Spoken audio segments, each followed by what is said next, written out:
I'm Reverend Andriette, and this is Point of Power, our Sheltered in Place edition, where we are shifting our lives in intentional ways to be more loving, to be more compassionate, to do whatever it is that we can possibly do for ourselves, for our own health and wellness. And when I say our own health and wellness, certainly at the level of the body temple, but also mentally, emotionally, and spiritually.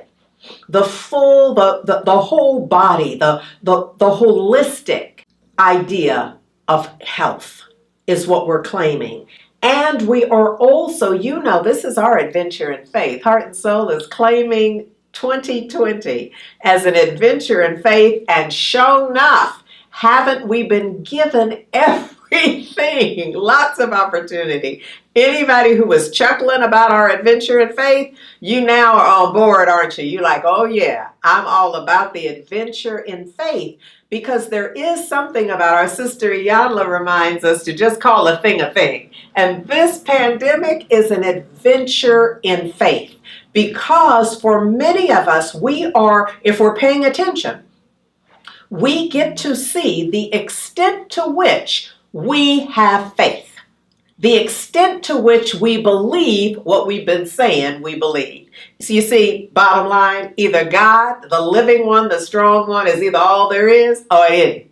And many of us have found that we've been living like there's something else that might even have more power, might be even more present than the living one, the strong one, the divine, God by any name at all.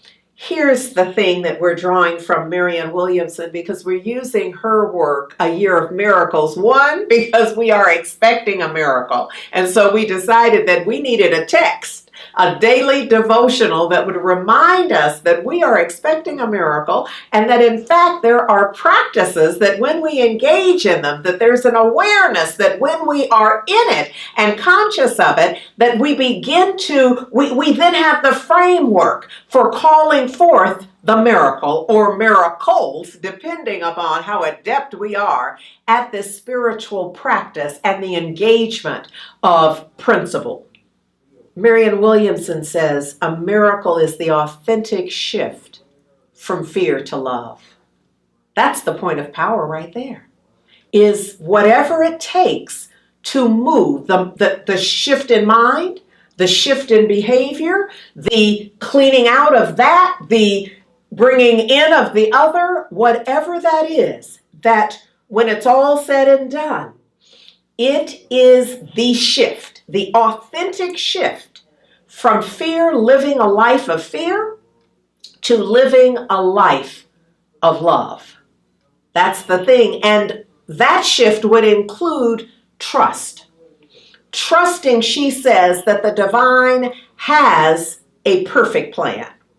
To trust that there's a perfect plan for the unfolding of each of our highest good. Your highest good, my highest good, his and her highest good, that there is a divine plan for that, even though our rational mind cannot access it. We can't see around the corner, over the hill, around the bend, in order to discern what will that be? How is it going to work? No offense when I say not your business. Your business is to be the mental, emotional, and spiritual equivalent to your heart's desire. That's what we're to do. And here's the thing. Our job, if you remember Mission Impossible, your mission, should you choose to accept it, if you're really all on for a year of miracles, your mission, should you choose to accept it, is to open your mind and your heart to a higher consciousness, even though you don't know what that is just yet. You see, the ability to open your mind and heart as you are opening your psyche to be in receipt of something that you can't even see yet except in your imagination, to know that you are not alone. And you've never been. Never, ever, ever been alone. Even though you felt alone, you've never been alone. And that knowing, that awareness, is your point of power? Say it with me. I am not alone. I am not alone. I am not alone. And I know that that's my point of power.